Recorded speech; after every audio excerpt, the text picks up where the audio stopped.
ماہ ربیع الاول کا آخری جمعہ ہے، اس لیے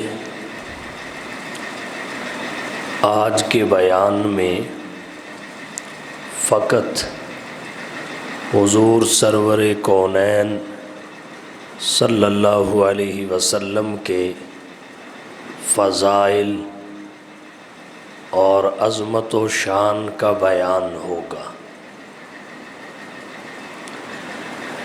میں نے خطبہ میں قرآن کریم کی ایک آیت مبارکہ پڑھی ہے۔ اللہ نے فرمایا وَمَا أَرْسَلْنَاكَ إِلَّا رَحْمَةً لِّلْعَالَمِينَ، اے حبیب، ہم نے آپ کو عالمین کے لیے رحمت بنا کر بھیجا۔ سوال یہ ہے، رحمت کسے کہتے ہیں؟ فیروز اللغات اور لسان العرب میں رحمت کے کئی معانی مذکور ہیں۔ کرم کو کہتے ہیں، شفقت کو کہتے ہیں، محبت کو کہتے ہیں، مہربانی کو کہتے ہیں، مغفرت کو کہتے ہیں۔ یہ سارے معانی جناب نبی کریم صلی اللہ علیہ وسلم کی ذات گرامی میں موجود تھے۔ عام طور پر رحمت کا لفظ دو چیزوں کے لیے استعمال ہوتا ہے۔ نمبر ایک، رقت قلب یعنی دل کا نرم ہونا۔ نمبر دو، تعاطف یعنی احسان اور مہربانی۔ رحمت کا لفظ قرآن کریم میں اللہ کے لیے بھی استعمال ہوا ہے۔ اللہ نے فرمایا وَرَحْمَتِي وَسِعَتْ كُلَّ شَيْءٍ، میری رحمت ہر شے سے وسیع ہے۔ رسول کریم صلی اللہ علیہ وسلم کے لیے بھی استعمال ہوا وَمَا أَرْسَلْنَاكَ إِلَّا رَحْمَةً لِّلْعَالَمِينَ۔ فرق یہ ہے، لفظ رحمت جب ذات باری تعالیٰ کے لیے استعمال ہو اس وقت رقت قلب والا معنی مراد نہیں ہوتا، دوسرا معنی مراد ہوتا ہے تعاطف یعنی احسان اور مہربانی والا۔ اور جب رحمت کا لفظ رسول اللہ صلی اللہ علیہ وسلم کے لیے استعمال ہو اس وقت دونوں معانی مراد ہوتے ہیں، رقت قلب والا بھی یعنی دل کی نرمی، تعاطف یعنی احسان اور مہربانی والا بھی۔ اور یہ دونوں قرآن کریم سے حضور صلی اللہ علیہ وسلم کی ذات گرامی کے لیے ثابت ہیں۔ فرمایا لَقَدْ جَاءَكُمْ رَسُولٌ مِّنْ أَنفُسِكُمْ عَزِيزٌ عَلَيْهِ مَا عَنِتُّمْ حَرِيصٌ عَلَيْكُمْ بِالْمُؤْمِنِينَ رَءُوفٌ رَحِيمٌ۔ رحمت کے بارے میں قاضی سلیمان صاحب منصور پوری رحمہ اللہ نے اپنی کتاب رحمت للعالمین میں ایک عجیب نکتہ لکھا۔ فرماتے ہیں رحمت کا لقب جملہ انبیاء میں فقط حضور کی ذات گرامی کو نصیب ہوا۔ رحمت کے لقب سے فقط حضور کی ذات گرامی ملقب ہوئی اور کسی کو رحمت کا لقب نہیں ملا۔ دیگر انبیاء و رسول پر نزول رحمت کا ذکر تو ملتا ہے مگر ان کے وجود اور ذات کو ان کے سراپا کو اللہ نے رحمت نہیں فرمایا۔ مثال کے طور پر قرآن کریم میں حضرت زکریا علیہ السلام کے لیے آیا ذکر رحمت ربک عبدہ زکریا، اپنے رب کی رحمت کو یاد کیجئے جو اس کے بندے زکریا پر ہوئی۔ یہاں دیکھیے حضرت زکریا کے وجود کو رحمت نہیں فرمایا، ان کی ذات اور سراپا کو رحمت قرار نہیں دیا، بلکہ ان پر نزول رحمت کا ذکر فرمایا۔ ذکر رحمت ربک عبدہ زکریا۔ گویا آیت کریمہ میں دو چیزوں کا ذکر ہے، ایک رحمت کا، ایک ما علیہ الرحمت کا، وہ ذات جس پر رحمت کا ظہور ہوا، جس پر رحمت کا نزول ہوا، وہ حضرت زکریا علیہ السلام تھے۔ گویا رحمت اور ہے، ما علیہ الرحمت اور ہے، ہما شیئان مختلفان، یہ دونوں الگ الگ چیزیں ہیں۔ جب باری حضور صلی اللہ علیہ وسلم کی آئی تو اللہ نے آپ کی ذات کو رحمت فرمایا، آپ کے وجود کو رحمت قرار دیا، آپ کے سراپا کو رحمت للعالمین فرمایا۔ وما ارسلناک الا رحمت للعالمین۔ یہی وجہ ہے انبیاء کے دیگر اوصاف تو معروف ہیں مگر رحمت معروف نہیں ہے، اور خاتم الانبیاء کے جہاں دیگر اوصاف معروف ہیں وہاں رحمت بھی معروف ہے۔ حضرت آدم کا خلق تو معروف ہے، رحمت نہیں۔ حضرت شیس کی معرفت معروف ہے، رحمت نہیں۔ نوح کا جوش تبلیغ معروف ہے، رحمت نہیں۔ اسماعیل کا ایثار معروف ہے، رحمت نہیں۔ ابراہیم کا ولولہ توحید معروف ہے، رحمت نہیں۔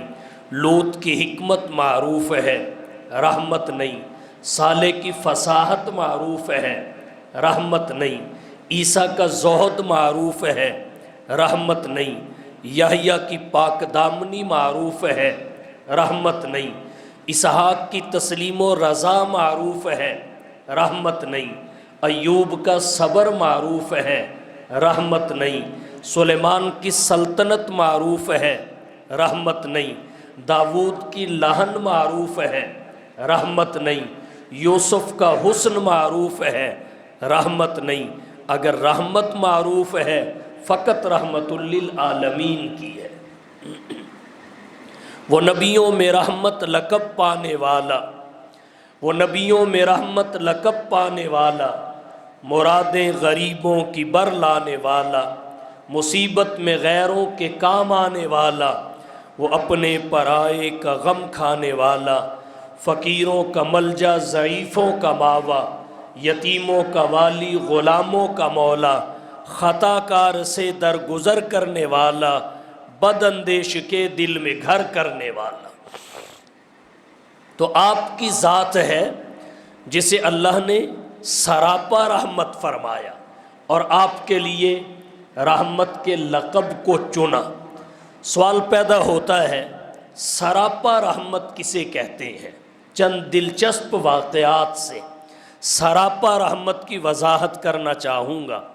سراپا رحمت اسے کہتے ہیں جس کی یاداشت تو رحمت ہو ہی ہو، اللہ اس کی بھول کو بھی رحمت بنا دے۔ اس پر بخاری شریف جلد اول صفحہ نمبر 99 سے ایک واقعہ ذکر کرنا چاہوں گا۔ جناب نبی کریم صلی اللہ علیہ وسلم نے ایک مرتبہ ظہر کی 4 رکعتیں پڑھانے کے بجائے 2 رکعتیں پڑھا کر سلام پھیر دیا۔ حضرت ذوالیدین نے عرض کیا اقصرت الصلاۃ ام نسیت یا رسول اللہ، اللہ کے رسول نماز کم ہو گئی یا جناب بھول گئے؟ حضور صلی اللہ علیہ وسلم نے صحابہ سے پوچھا اصدق ذوالیدین، کیا ذوالیدین سچ کہہ رہے ہیں؟ قالوا نعم، صحابہ نے عرض کیا حضور بالکل ٹھیک کہہ رہے ہیں۔ اللہ کے رسول صلی اللہ علیہ وسلم اٹھے، 2 رکعتیں مزید پڑھی، سجدہ سہو کر کے سلام پھیر دیا۔ یہ اس دور اور زمانے کی بات ہے جب نماز کے دوران کلام کرنے سے بھی نماز فاسد نہیں ہوتی تھی، ٹوٹتی نہیں تھی۔ اب یہ نبی کا معمول نہیں تھا، خلاف معمول تھا۔ ظہر کی 4 کی جگہ 2 رکعتیں پڑھا کر سلام پھیرنا معمول نہیں تھا، خلاف معمول تھا، اور اللہ کے نبی صلی اللہ علیہ وسلم سے بھول کر ایسا ہوا۔ لیکن آپ چونکہ سراپا رحمت تھے، آپ کے ہر عمل میں امت کے لیے سہولت کا پہلو تھا، آسانی کا پہلو تھا۔ اللہ نے آپ کی یاداشت تو رحمت تھی ہی تھی، آپ کی بھول کو بھی رحمت بنا دیا، اور وہ بھول رحمت اس طرح بنی کہ آپ کی اس بھول سے امت کے سامنے سجدہ سہو کا مسئلہ واضح ہو گیا۔ یہ کتنی بڑی رحمت ہے کہ اگر سجدہ سہو کا مسئلہ واضح نہ ہوتا اور آپ کے کسی امتی سے کبھی ایسی بھول ہو جاتی تو اس کی 2 رکعتیں جاتی رہتی، وہ گنتی اور شمار میں نہ آتی۔ نبی کی اس بھول سے سجدہ سہو کا مسئلہ واضح ہوا، امت کے لیے سہولت اور آسانی پیدا ہوئی کہ اگر کسی امتی کے ساتھ ایسا واقعہ پیش آ جائے تو نبی کے اس عمل کی وجہ سے وہ سجدہ سہو کرے، 2 رکعتیں مزید ملائے، پہلی 2 بھی گنتی میں آ جائیں گی، 4 دوبارہ نہیں پڑھنی پڑے گی، فقط 2 رکعتیں پڑھ کر سجدہ سہو کر کے سلام پھیرے، اس کی 4 رکعتیں مکمل ہو جائیں گی۔ یہ ہے آپ کی شان رحمت کہ آپ کی یاداشت تو رحمت تھی ہی تھی، اللہ نے آپ کی بھول کو بھی رحمت بنا دیا۔ سراپا رحمت کسے کہتے ہیں؟ اس ذات گرامی کو جس کا جاگنا تو رحمت ہو ہی ہو، اللہ اس کے سونے کو بھی رحمت بنا دے۔ اس پر بھی ابو داود شریف باب فی من نام عن صلاۃ سے ایک روایت آپ کی توجہ کی نظر کروں گا۔ حضرت ابو ہریرہ رضی اللہ تعالی عنہ راوی ہیں، کہتے ہیں حضور خیبر سے واپس پلٹے، رات کا اکثر حصہ سفر کیا، آخری پہر تھا، نیند اور تھکاوٹ کا غلبہ تھا۔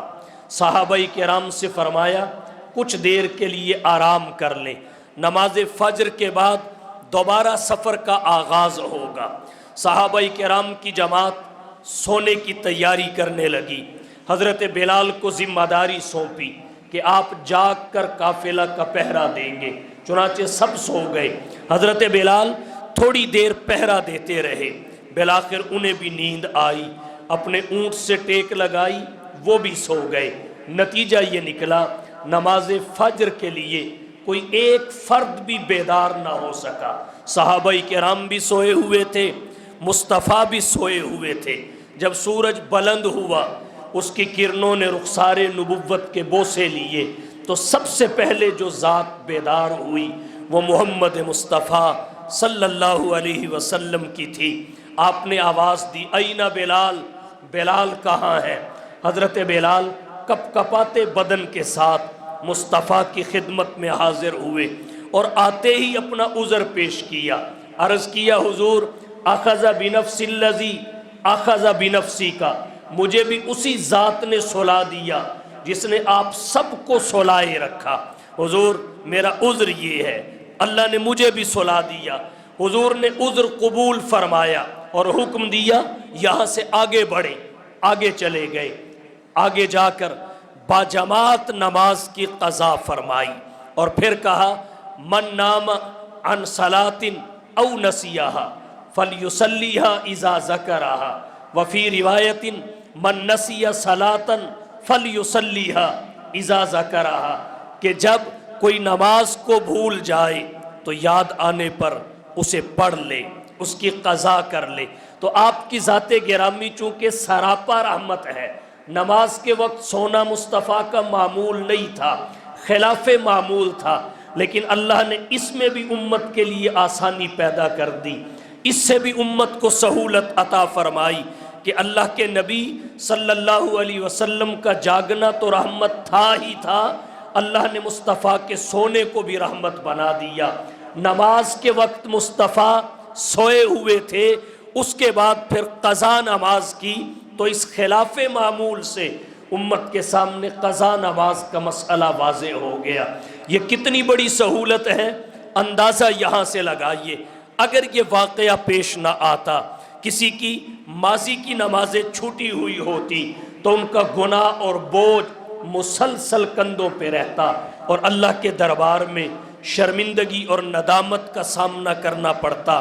اس ایک واقعہ سے سہولت یہ ملی کہ اگر 50 سال کی عمر میں آدمی کو احساس ہو جائے، اپنے غرض تخلیق کا احساس ہو جائے، مقصد پیدائش کا احساس ہو جائے، ذمہ داریوں کا، اور وہ حساب کرے میری تو اتنی سالوں کی نمازیں نہیں پڑھی گئیں، چھوٹ گئیں، رہ گئیں، تو وہ گنتی کر کے انہیں قضا کر سکتا ہے۔ یہ نبی کا ایک عمل تھا جس سے امت کو اتنی بڑی سہولت میسر آئی کہ ہمیشہ کے لیے قضا نماز کا مسئلہ حل ہو گیا۔ آپ کی ذات گرامی سراپا رحمت ہے۔ سراپا رحمت کی تعریف کیسے کی جائے؟ ایک بات اور عرض کرنا چاہوں گا۔ سراپا رحمت اسے کہتے ہیں جس کی دعا بھی رحمت ہو، اس کی بد دعا بھی رحمت ہو۔ دعا بھی رحمت ہے۔ مسلم شریف میں روایت آتی ہے، رسول اللہ صلی اللہ علیہ وسلم کے سامنے حضرت ابو ہریرہ اپنی والدہ کے عدم قبول اسلام کی پریشانی ذکر کرتے تھے۔ حضور والدہ مسلمان نہیں ہے، بڑی پریشانی ہے، دعا فرمائیے اللہ اس کے دل میں اسلام کی محبت ڈالے۔ ایک دن حضور نے ہاتھ اٹھا دیے، ہاتھ اٹھا کے کہا اللہم اہدی ام ابی ہریرہ، اللہم اہدی ام ابی ہریرہ، اللہم اہدی ام ابی ہریرہ، مولا ابو ہریرہ کی والدہ کو ہدایت عطا فرما۔ حضرت ابو ہریرہ نے ان دعائیہ کلمات کو جو ہی سنا فوراً مسجد سے گھر کی طرف نکل پڑے، تیز قدموں سے چلتے ہوئے گھر پہنچے۔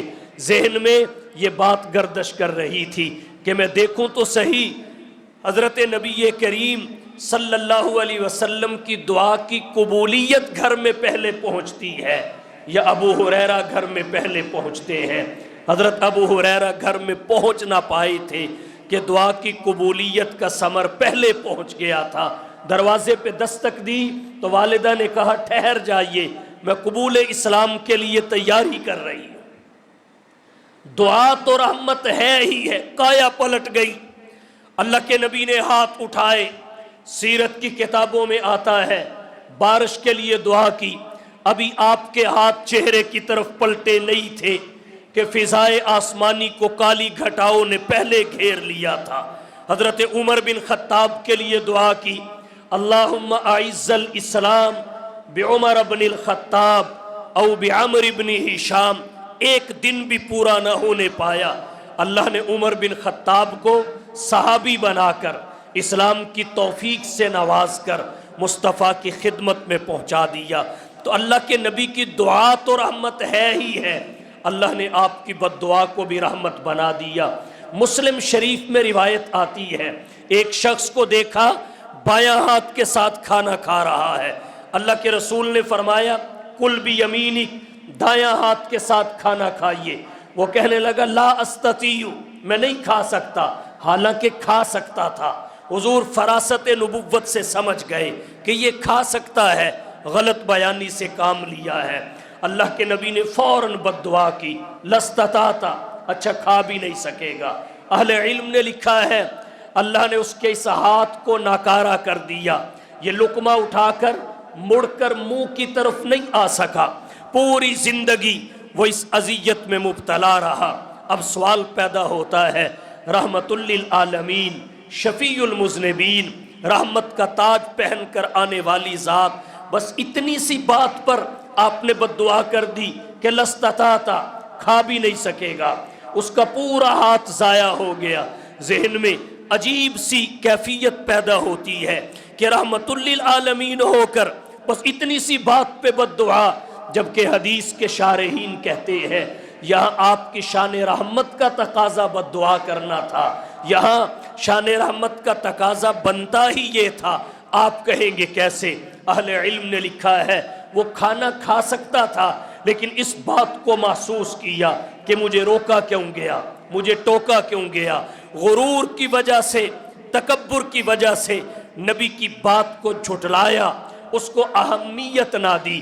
اللہ کے نبی کو خطرہ محسوس ہوا کہ نبی کی موجودگی میں، نبی کے منہ پر اس نے نبی کو غرور اور تکبر کی بنا پر، نبی کے حکم کو غرور اور تکبر کی بنا پہ مسترد کر دیا۔ کہیں ایسا نہ ہو اللہ زمین کو حکم دے وہ اپنا سینہ کھولے اور اس سارے شخص کو نگل جائے۔ کہیں ایسا نہ ہو اللہ کی ناراضگی ظاہر ہو، آسمان کا کوئی ٹکڑا آسمان سے جدا ہو، اس کے بدن پر گرے اور اس کا سراپا ریزہ ریزہ ہو جائے۔ نبی کی شان رحمت نے گوارا نہ کیا۔ اللہ کی طرف سے کسی بھی قسم کی صورتحال کے ظاہر ہونے سے پہلے مصطفیٰ نے فوراً اس کے ایک عضو کے لیے بد دعا کر دی۔ اس کا نتیجہ یہ نکلا، جب ایک عضو کے لیے بد دعا کی تو اس شخص کے باقی سارے اعضاء عذاب الہی سے محفوظ ہو گئے۔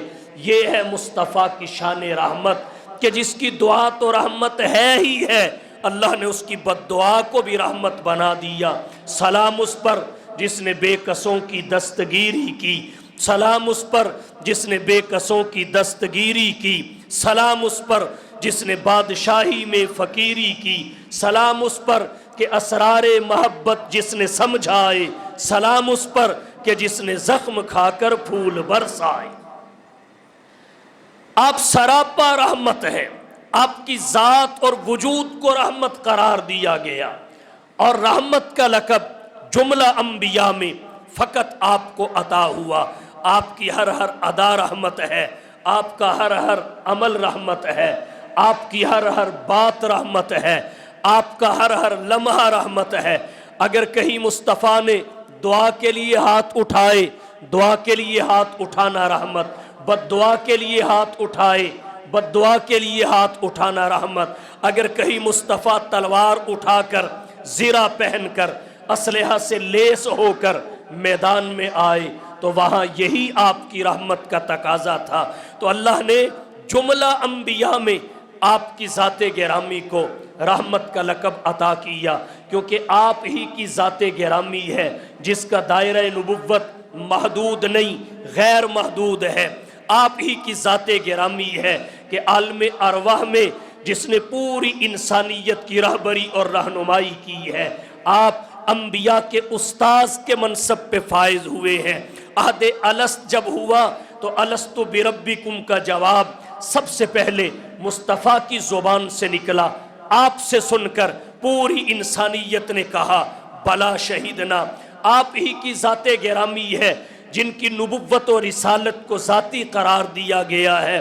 آپ ہی کی ذات گرامی ہے جن کی مکمل تعلیمات محفوظ بھی ہیں، جامع بھی ہیں، کامل بھی ہیں، عملی بھی ہیں، معتمد، معتبر اور مستند ذرائع سے اگر انسانیت کے پاس کسی پیغمبر کی تعلیمات محفوظ ہیں، فقط محمد مصطفیٰ صلی اللہ علیہ وسلم کی تعلیمات محفوظ ہیں۔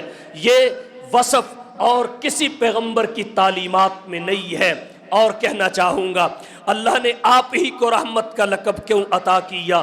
اس لیے کہ آپ کی ذات گرامی وہ ہے جس نے خشک میدانوں سے علم و معرفت کے دریا بہائے ہیں۔ آپ ہی کی ذات گرامی ہے جس نے سنگلاخ زمین سے کتاب و حکمت کے چشمے جاری کیے ہیں۔ آپ ہی کی ذات گرامی ہے جو مساوات کی حامی ہے، اخوت کی بانی ہے، محبت کی مشتری ہے، اخلاص کی جوہری ہے۔ اللہ نے جو اوصاف آپ میں رکھے ہیں وہ پوری کائنات میں سے کسی بھی شخص میں نہیں رکھے، تو رحمت کا لقب آپ ہی کی ذات کے لائق تھا، آپ ہی کی شان کے مناسب تھا۔ اس لیے اللہ نے آپ کے لیے فرمایا آپ پہ رحمت ہوئی ہی نہیں ہے بلکہ آپ کو اللہ نے سب کے لیے رحمت بنا دیا ہے۔ وَمَا أَرْسَلْنَاكَ إِلَّا رَحْمَةً لِّلْعَالَمِينَ۔ سب سے پہلے حضور کی ذات گرامی انسانات کے لیے رحمت ہے۔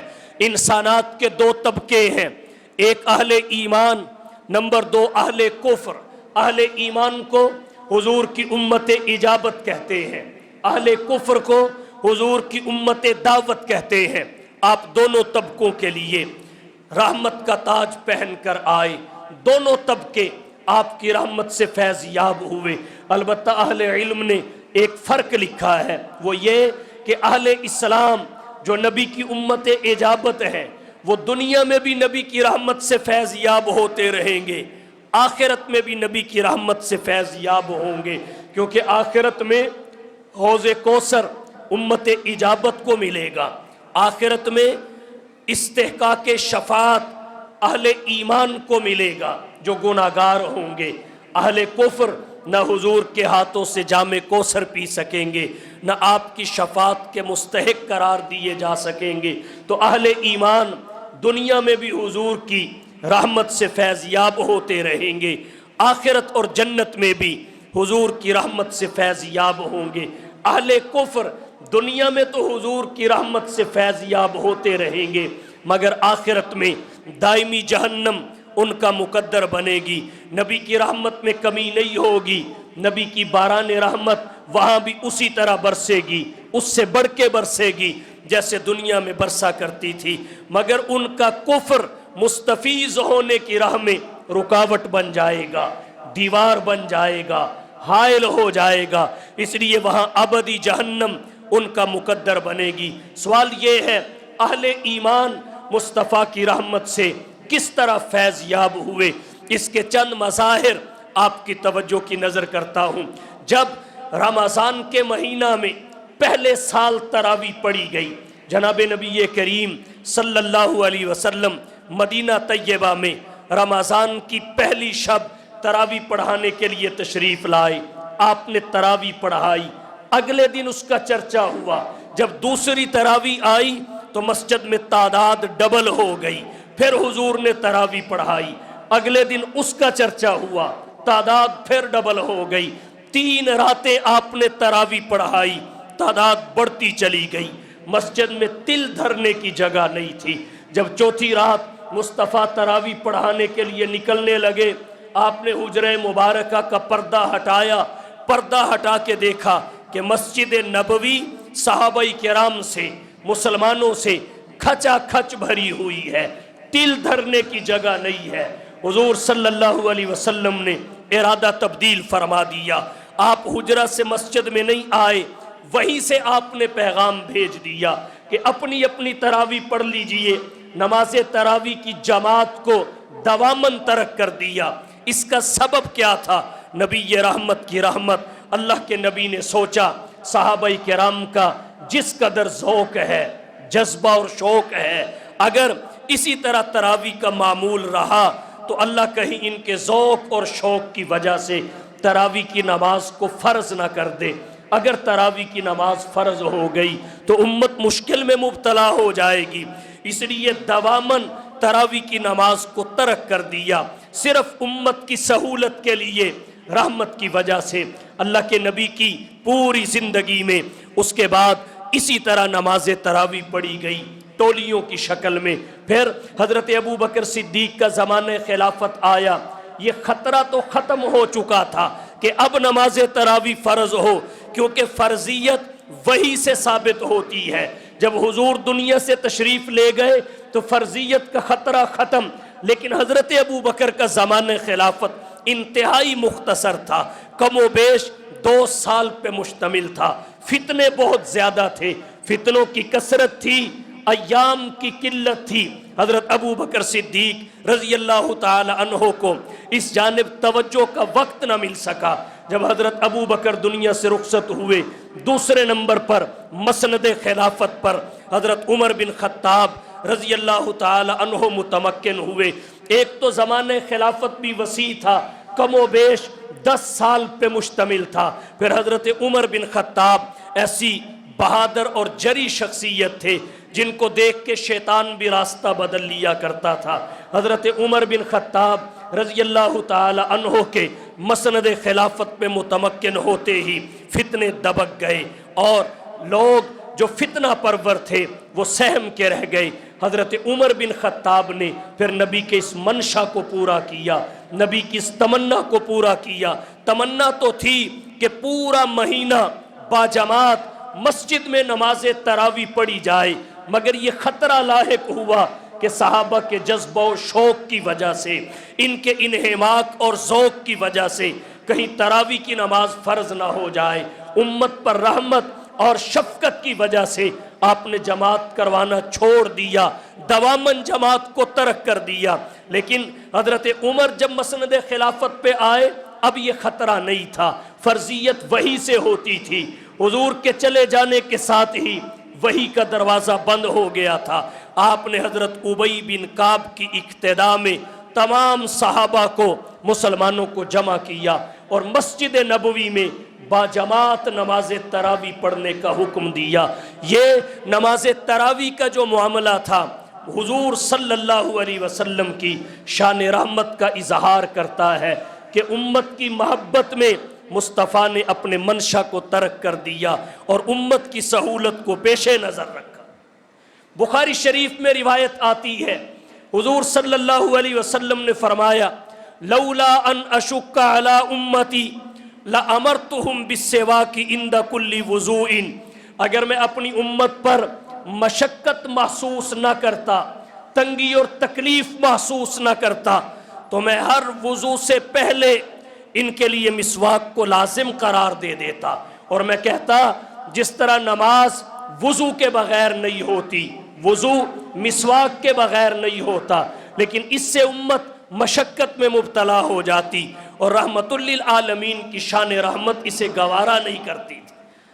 اب مسواک سنت تو ہے، مستحب تو ہے، لیکن فرض، واجب اور لازم نہیں ہے۔ یہ نہیں کہ اگر کوئی مسواک نہ کرے تو اس کا وضو نہیں ہوگا، مسواک نہ کرے تو وضو میں کسر رہ جائے گی۔ اللہ کے نبی نے یہ بھی امت کی سہولت کے پیش نظر کیا۔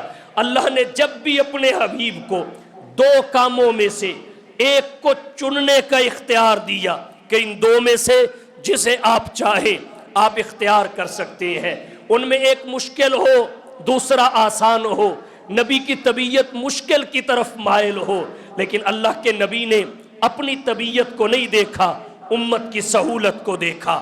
آپ نے ہمیشہ دو امور میں سے اس ایک امر کو منتخب کیا عمل کے لیے جس میں آپ کی امت کی سہولت ہو، آپ کی امت کی آسانی ہو۔ اللہ کے نبی نے مقروض میت کا قرضہ اپنے ذمے لے لیا کہ قرضہ میں ادا کروں گا۔ رسول اللہ صلی اللہ علیہ وسلم وقفے وقفے سے واز کرتے تھے کہ امت مشقت اور تکلیف میں مبتلا نہ ہو جائے۔ رسول اللہ صلی اللہ علیہ وسلم بخشے بخشائے تھے، انا فتحنا لک فتحا مبینا لیغفر لک اللہ ما تقدم من ذنبک وما تأخر، لیکن اس کے باوجود ساری رات اور شب آپ اللہ کی بارگاہ میں کھڑے رہتے تھے، آپ دعائیں کرتے، التجائیں کرتے، آپ کے قدم سوج جاتے، قدم متورم ہو جاتے۔ اپنے لیے نہیں تھا، امت کے لیے تھا۔ مصطفیٰ دھرتی پہ تشریف لائے تب امتی امتی کی صدا تھی، دنیا سے گئے تب مغفرت امت کی دعائیں تھی۔ یہ ہے حضور کی شان رحمت۔ تو مسلمان سب سے زیادہ حضور کی رحمت سے فیض یاب ہوئے۔ کافر بھی پیچھے نہیں رہے، انہیں بھی اللہ کے نبی کی رحمت سے حظ وافر ملا۔ اس کی چند ایک مثالیں آپ کی توجہ کی نظر کرتا ہوں۔ احد کے میدان میں حضور صلی اللہ علیہ وسلم کے دندان مبارک کا ایک حصہ ٹوٹ گیا، چہرہ انور پہ زخم آئے، وضحا کا چہرہ زخمی ہوا، جس جیسا چہرہ پوری کائنات میں کسی نے نہیں دیکھا، اللہ نے بنایا ہی نہیں تھا۔ شاعر نے کہا رخ مصطفیٰ ہے وہ آئینہ، رخ مصطفیٰ ہے وہ آئینہ، کہ اب ایسا دوسرا آئینہ نہ کسی کی بزم خیال میں، نہ دکان آئینہ ساز میں۔ وضحا کا چہرہ زخمی ہو گیا، میدان احد میں ایسا چہرہ جس کے حسن سے حسن بھیک مانگتا تھا، ایسا چہرہ جس کے حسن کی زکوٰۃ میں اللہ نے دنیا کو حسین کر دیا۔ آج دنیا والے حسینوں کے حسن پہ ناز کرتے ہیں، لیکن حسن مصطفیٰ جیسے حسین پہ ناز کرتا ہے۔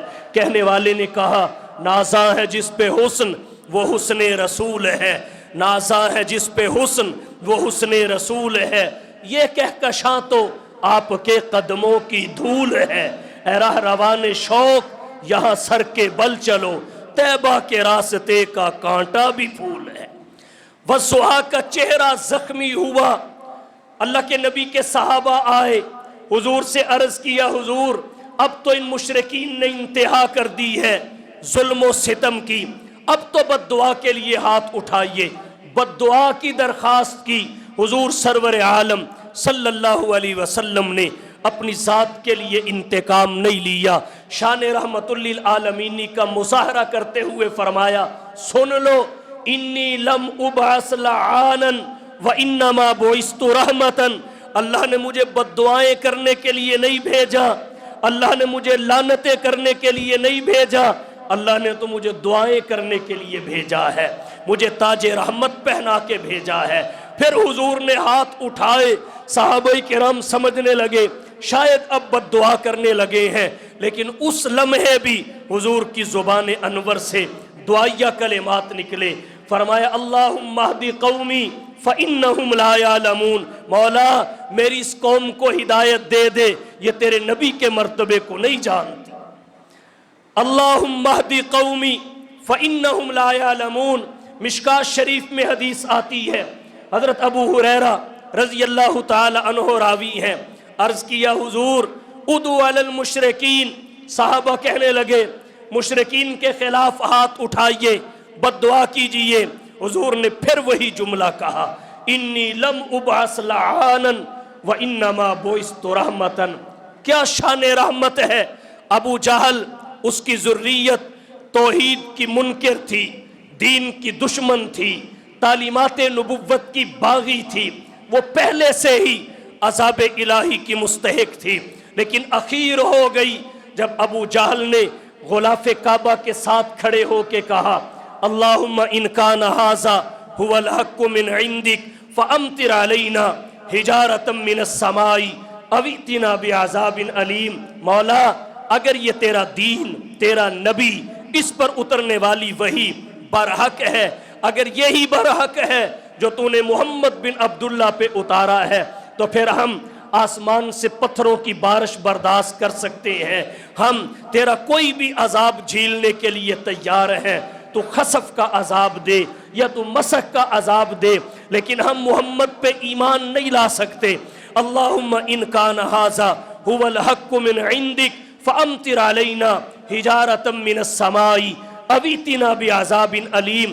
اب تو ابو جہل نے یہ بات کر کے اپنے آپ کو عذاب الہی کا کنفرم مستحق قرار دے دیا۔ صحابہ کرام کے ذہنوں میں یہ بات پیدا ہونے لگی اب تو ملیا میٹ کر دیا جائے گا، اب تو بھسم کر دیا جائے گا، لیکن اللہ نے جواب میں کیا فرمایا ما کان اللہ لیعذبہم وانت فیہم، ما کان اللہ لیعذبہم وانت فیہم، حبیب ما کان اللہ لیعذبہم وانت فیہم، تیری موجودگی میں تیرا رب جس نے تجھے تاج رحمت پہنا کے بھیجا، جس نے تجھے رحمت للعالمین کے منصب پہ فائز کیا، تیری موجودگی میں تیرا رب انہیں عذاب دے تو تیری شان رحمت کے مناسب نہیں ہے۔ جب تک تو ان میں ہے یہ کچھ بھی کر لیں ان پہ عذاب نہیں آئے گا۔ اور تاریخی حقائق شاہد ہیں، مکہ کی سرزمین پہ مشرکین نے، سرداران قریش نے، عرب کے سرداروں نے ظلم و ستم میں کوئی کسر نہیں چھوڑی۔ حضرت بلال پہ جو ظلم و تشدد ہوا، حضرت خباب پہ جو ظلم و تشدد ہوا، حضرت سمیہ کے ٹکڑے کیے گئے، حضرت زنیرہ کی آنکھیں نکالی گئیں، حضرت نہدیہ کو دھکے دیے گئے، اس کے باوجود مشرکین پہ عذاب نہیں آیا۔ بدقسمتی ان کی، انہوں نے ظلم و ستم اس قدر بڑھا دیے، حضور کو مکہ چھوڑ کے مدینہ جانا پڑا۔ جب آپ مکہ سے مدینہ گئے، مدینہ والوں کو امان مل گئی، اوس اور خزرج یکمشت ہو گئے اور مکہ والوں پہ مصیبت اور عذاب آیا۔ بدر میں ہزیمت اٹھانا پڑی اور قحط کے عذاب سے دوچار ہوئے۔ جب حضور مدینہ سے مکہ آئے، فاتح بن کے آئے، یہ مفتوح ہو کے رہ گئے۔ حضور نے عام معافی کا اعلان کیا، لا تثریب علیکم اليوم، لا تثریب علیکم اليوم۔ جب تک حضور مکہ میں موجود رہے انہوں نے سب کچھ کیا مگر ان پہ عذاب الہی نہیں آیا۔ جیسے ہی مصطفیٰ مکہ سے مدینہ گئے ہر طرف سے عذابوں نے گھیر لیا، مشکلات نے ڈیرے ڈال لیے، مصائب نے اپنی لپیٹ میں لے لیا، تو مسلمان ہی نہیں کافر بھی مصطفیٰ کی رحمت سے فیض یاب ہوئے ہیں۔ یاد رکھیے آج حضور دنیا سے رخصت ہو چکے ہیں، آج ذات نبوت کا قائم مقام سنت نبوت ہے، ذات نبوت کا قائم مقام شریعت نبوت ہے، ذات نبوت کا قائم مقام تعلیمات نبوت ہے، ذات نبوت کا قائم مقام احکامات نبوت ہے۔ اگر آج ذات نبوت کی برکت کو یہ امت حاصل کرنا چاہتی ہے، شرک کو چھوڑ کر توحید کی راہ پہ چلنا پڑے گا، بدعت کو چھوڑ کر سنت کی شاہراہ پہ آنا پڑے گا۔ اگر آج ذات نبوت کی برکات چاہیے تو آج دین بیزاری سے کنارہ کشی اختیار کر کے دین دوستی کو سہارا بنانا پڑے گا۔ اللہ کے نبی نے فرمایا، کنز الامال میں روایت آتی ہے، من احیا سنتی فقد احبانی، جس نے میری سنت کو زندہ کیا اس نے مجھ سے محبت کی، ومن احبانی، اور جس نے مجھ سے محبت کی، کان معی فی الجنہ، وہ جنت میں محمد کے ساتھ ہوگا۔ یہ سنت کی برکت ہے۔ آج ہمارا معاشرہ رسوم و رواج کو ترجیح دے رہا ہے، انا کو ترجیح دے رہا ہے، دنیاوی مفاد کو ترجیح دے رہا ہے، ضد کو ترجیح دے رہا ہے۔ نبی کی سنت پس پشت ڈال دی گئی، نبی کی تعلیمات سے کنارہ کشی کی گئی۔ جب تک مصطفیٰ کی سنت کو، اتباع سنت کو حرز جان نہیں بنایا جاتا تب تک ہمارے دل مطمئن نہیں ہو سکتے۔ لاکھوں کروڑوں اربوں کی مالیت کے باوجود ہمیں اطمینان اور سکون حاصل نہیں ہو سکتا۔ نیند کی گولیاں سونے کے لیے کھانی پڑیں گی، سب کچھ ہوتے ہوئے بھی نمکین کا بھی پرہیز ہوگا کہ بلڈ پریشر ہائی ہو جاتا ہے، میٹھے کا بھی پرہیز ہوگا کہ شوگر ہائی ہو جاتی ہے۔ لیکن اگر مصطفیٰ کی سنت کو حرز جان بنایا جائے تو اللہ امراض سے بھی چھٹکارا عطا فرماتے ہیں، شدت میں کمی آ جاتی ہے، دنیا میں برکت نصیب ہوتی ہے، آخرت میں محمد کا قرب نصیب ہوتا ہے۔ حضور صلی اللہ علیہ وسلم کی ذات گرامی کی قائم مقام اللہ نے مصطفیٰ کی سنت کو بنایا ہے۔ اگر آج کا معاشرہ مصطفیٰ کی سنتوں پہ عمل پیرا ہو جائے، یہ عذاب الہی سے بچ سکتا ہے، یہ ماحول کی تنگی سے بچ سکتا ہے۔ اگر آج کا معاشرہ مصطفیٰ کی سنت کی شاہراہ پر چلنا شروع کر دے، شاہراہ سنت پہ گامزن ہو جائے، اس کا دل تھوڑے پہ بھی مطمئن رہے گا، اس کا دل قناعت اختیار کرے گا۔ تو آئیے، اللہ کے نبی نے ہمارے لیے کیا کچھ نہیں کیا، اپنے لیے نہیں ہمارے لیے روئے۔ اللہ کے نبی نے اپنے لیے شاید ہی کبھی کچھ مانگا ہو، جب مانگا امت کے لیے مانگا، جب مانگا انسانیت کے لیے مانگا۔